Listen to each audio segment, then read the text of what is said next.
நமஸ்காரம். உங்கள் அன்பிற்கு அபிமானத்திற்கு வித்யாபுத்திரன் விஆர் ராஜா குளத்தூர்லேருந்து பேசுகிறேன். இன்றைக்கி 49வது வீடியோ. நம்ம எது பார்க்குறோம், நிறைய பேர் பரமாச்சாரியார் பற்றி பார்க்காதவா, அதை பற்றி தெரியாதவா, தெய்வத்தின் ஒரு படிக்காதவா, என்னென்னோ பேசுகிறா ஒவ்வொருத்தரும் பார்க்குறேன். ஸோ நான் வந்து வாட்ஸ்அப்பில் தான் பேசியிருந்தேன், வாய்ஸ் மெயிலில். ஸோ என்னுடைய இவாளெலாம் சிஷ்யாலாம் சொன்னாங்க, ஏன் சுவாமி நீங்கள் வந்து இதை பேசக்கூடாது அப்படின்னு கேட்டேன். பரமாச்சாரியார் பற்றி ஏன் நீங்கள் வந்து வீடியோ காலில் இது யூடியூப்லேயே பேசிடலாமே, நிறைய எஃபெக்டிவாக இருக்குமேன்னா. ஸோ என்னை வந்து மனசை பாதித்த விஷயங்கள் ஒரு 2-3 அதை மட்டும் நான் ஷேர் பண்ணுறேன். இப்போ முதல் இன்ஸ்டன்ட் வந்து 14 புராணங்களும் பரமாச்சாரியார் உண்டு. அதாவது இது வந்து திஸ் ஹஸ் ஹேப்பன் ஒரு 50 இயர்ஸ் பேக். காஞ்சிபுரத்தில் பரமாச்சாரியார் இருக்கார். அப்போ வந்து கல்கத்தாலேருந்து ஒரு சேஜி, அவர் வந்து ஒரு ப்ராப்ளம் அவருக்கு. அப்போ வந்து வாஸ் அப்ரோச்சிங் காஞ்சி மட் த்ரூ சம்படி. அப்போ பரமாச்சாரியார் பதில் சொல்லி அனுப்பல, வர சொல்ல என்னென்னா, அவருக்கு ஒரு 20 வருஷத்துக்கு மேற்பட்டு தண்ணி தாகமே எடுக்கலை.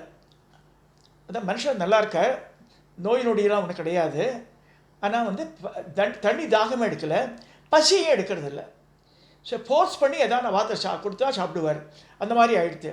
இது எதனாலேன்னு தெரியல, கர்ம வினை பையனான்னு புரியல அவருக்கு, இந்த மாதிரியே ஓடுறது. அப்போ வந்து காஞ்சி மடத்துக்கு கல்கட்டாவில் இருக்க பேங்கர்ஸ்க்கு அவள் நிறைய ஹெல்ப் பண்ணியிருக்கா அந்த குடும்பம். ஸோ அதனால் அங்கேருந்து ஒரு வைதிகர் காஞ்சி மடத்துக்கு வந்து மாதிரிலாம் பண்ணியிருக்கா, பெரியவா வந்து அவளுக்கு அனுகிரகம் பண்ணுன்னு சொல்லி சரி வர சொல்லுன்னு இருக்கார். அவர் வந்தபடி தன்னுடைய ப்ராப்ளத்தை சொல்கிறார்.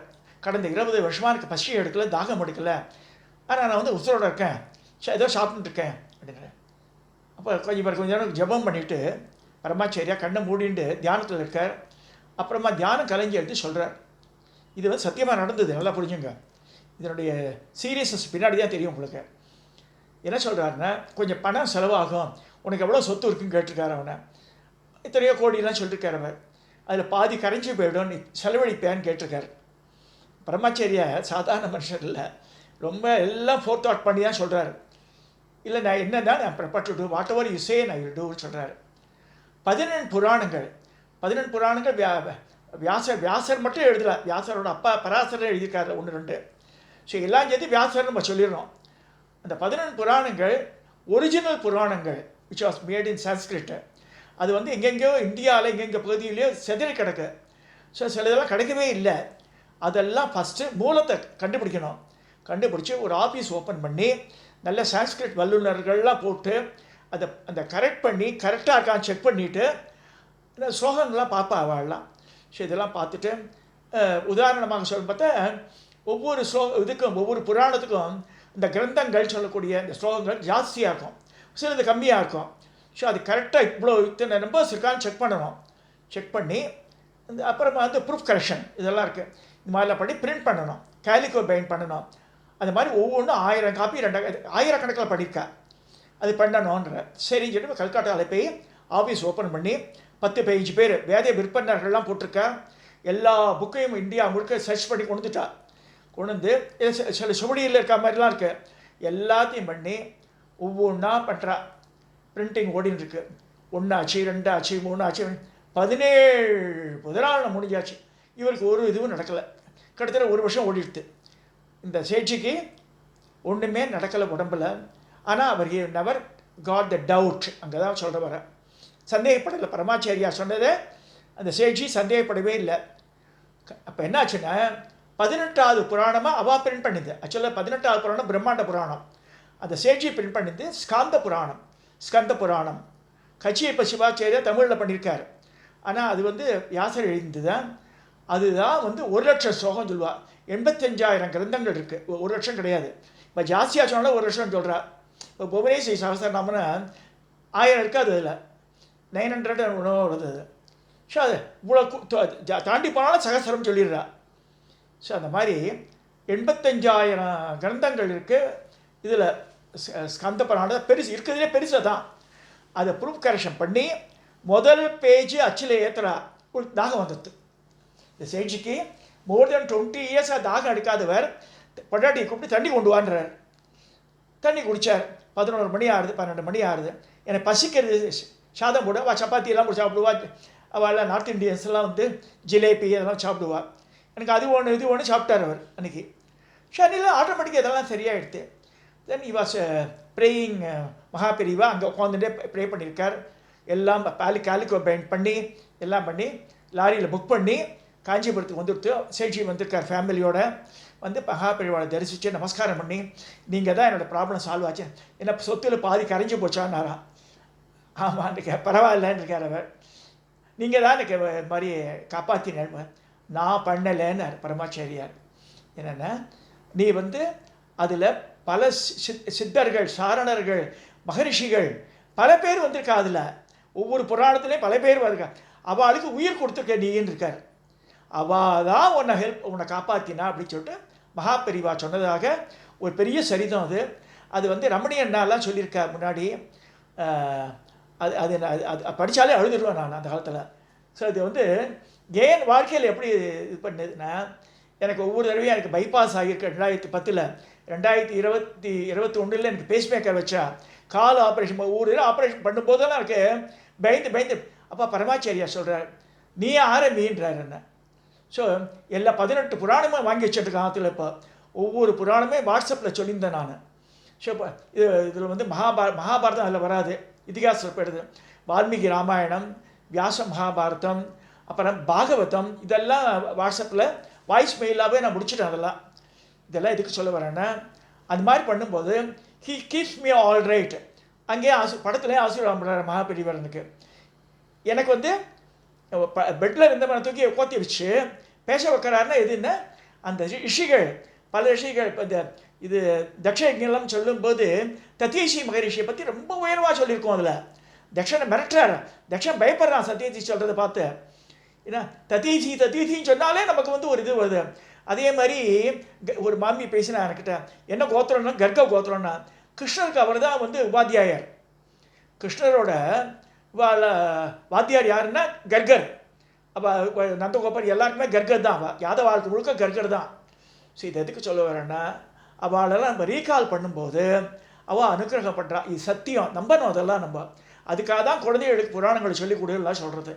ஸோ என்னோடய லைஃப்பை நான் வந்து பயந்துட்டே இருக்கும்போது என்னை தூக்கி நிறுத்தினவர் மகாபெரிவாருடைய இந்த இந்த 18 புராணம் கதையும் அவர் சொன்னபடியே நான் வந்து இந்த என்னோடய வாட்ஸ்அப் குரூப்பில் நான் தினம் சொல்கிறது கூடியது. கிட்டத்தட்ட 3 வருஷம் பண்ணிட்டு இருக்கேன் அந்த சப்ஜெக்டை. நான் இப்போ தான் யூடியூப் இப்போ எடுத்திருக்கேன். இதெல்லாம் வருஷக்கணக்கில் ஓடி இருக்கேன் எனக்கு. இதை சொல்லி இந்த கதையை முடிக்கிறேன். அடுத்ததாக இன்னொரு கதை வந்து நாராயணசாமி ஐயர் பேர். அவர் வந்து திருவிடை மருதூர் மிராஸ் சார். அவர் பக்கத்தில் நிறைய நூற்றுக்கணக்கான வேலி நிலங்கள் மேலாம் இருக்கு. அவர் திடீர்னு வந்து ஊரில் கிளம்பி திருவிடை மருதூரில் அந்த ருத்ராபிஷேகம் ஏகாச ருத்ரம் பண்ணி அந்த பிரசாதம்லாம் எடுத்துட்டு செங்கல்பட்டில் வந்து இறங்கி பட்டு துணியில் இதெல்லாம் எடுத்துட்டு கூடையில் காஞ்சிபுரம் வந்து சேர்றார். காத்தால் 10 மணிக்கு வந்துட்டார்.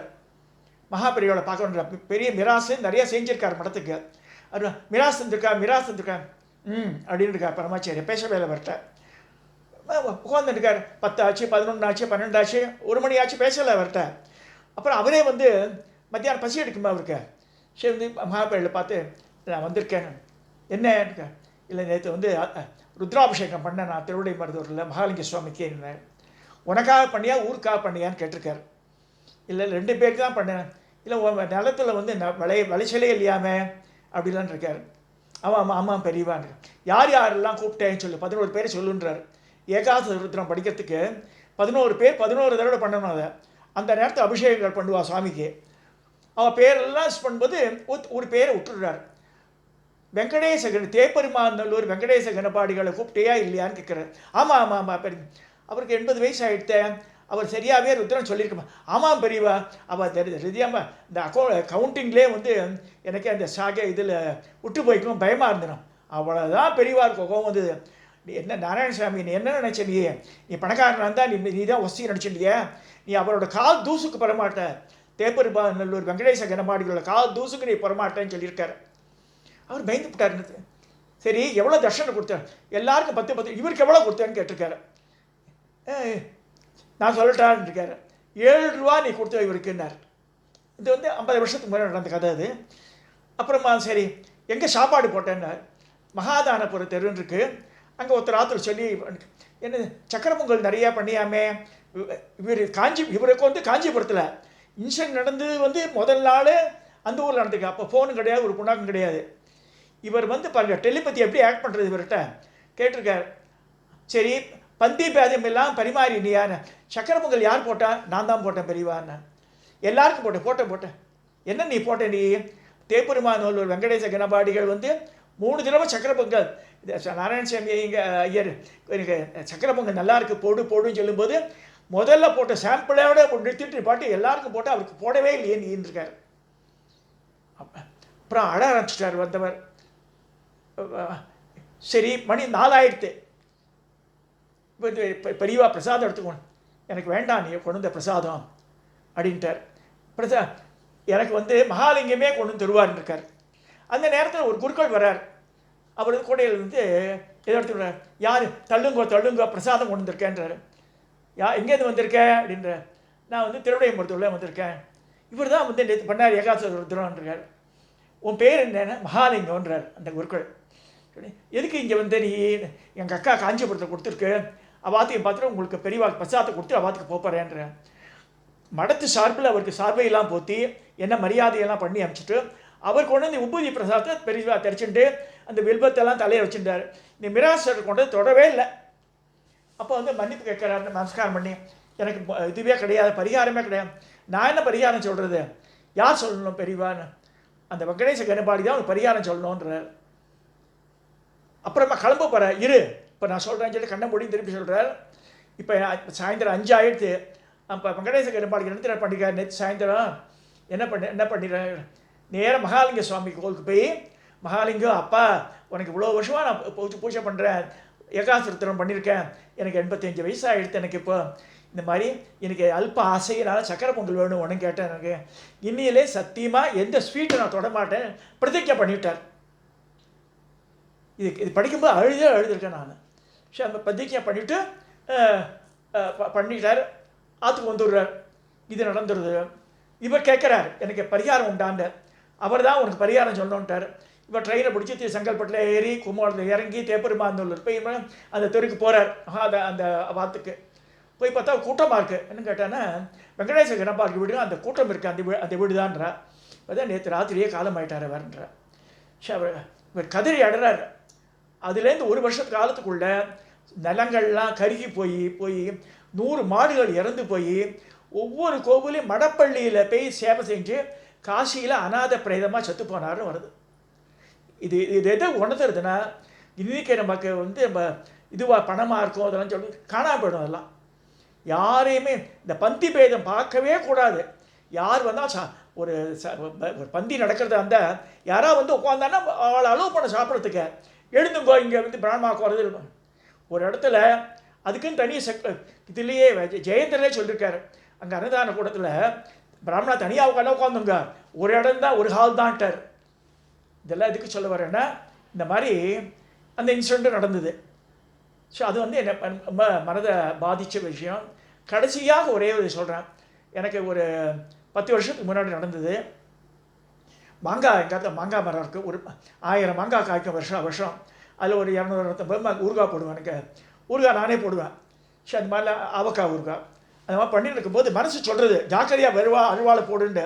டக்குன்னு சுகர் எனக்கு 300-400 இருந்தது. அப்போ கரெக்டாக இந்த ஆள்காட்டி விரலில் இந்த விரல் தான் அப்படியே அருவாளை போட்டேன்.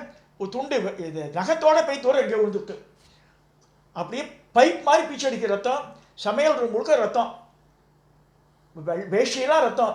என் முன்னாடி கத்துறா அவங்களுக்கு புத்தி இல்லையா பண்ணியிருக்கலான்னு. சரி அப்புறமா என்ன செய்யறது, ஐஸ் கட்டியெல்லாம் வச்சுட்டு என் பக்கத்தில் யூஎஸ் ஹாஸ்பிட்டல்னு இருக்கேன். இங்கே போனால் சார் அந்த துண்டு எங்கேன்னு கேட்டா தைக்கிறதுக்கு. எங்கே போச்சுன்னு தெரியாதுமா எனக்கு அப்படின்ட்டேன். சமையலுக்கெல்லாம் அலம்பி விட்டுட்டா. அப்போ வந்து சரி இப்படியே வச்சுக்கோன்னு சொல்லி மேலே ஐஸ் க்யூப்பெல்லாம் வச்சு கட்டி 3 நாள் கழித்து வர சொன்னான். அன்றைக்கி தான் தெய்வத்தின் குரல் எடுத்து திருப்பி படிக்கிறேன். அதில் அஸ்வினி குமாரா பற்றி ஒரு சாப்டர் வருது. ஓம் அஸ்வினி தேவாய நமகன்னு சொல்லுங்க. 1008 தடவை அன்றைக்கி ராத்திரி சொன்னேன். அடுத்த நாள் 1008, 3ஆம் நாள் 1000 சொல்லி அங்கே ஹாஸ்பிட்டலில் பிரிக்கிறா. இப்படியே ஆகிடுது. சத்தியமாக இது வந்து வெட்டுப்பட்ட விரல் சொல்லவே முடியாது. மகா பெரியவா சொல்லி அஸ்வினி தேவாய நமக்கு யார் சொல்கிறாளோ எப்பேற்பட்ட வியாதியும் குணமாகும் அவள் காட்சியை அளிச்சிருக்கா எனக்கு.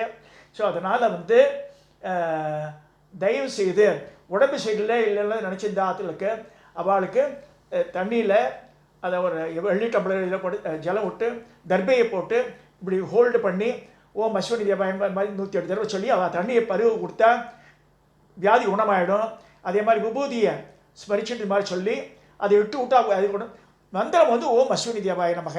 அதுக்கு தனியாக வந்து சோடச நாம துவாதச நாம அப்படின்னு தனியாக எழுதியிருக்கேன் நான். அது இந்த மந்திரம் சொன்னால் போதும். இது மகா பெரியவர் எனக்கு அறிவுறுத்த மந்திரம், அதை நான் உங்களுக்கு ஷேர் பண்ணுறேன். தெய்வத்தின் குரலில் இருக்குது இது. இந்த மகா பெரியவாளை பற்றி நான் இதோட வந்து இந்த வீடியோவை நான் பூர்த்தி செய்கிறேன்.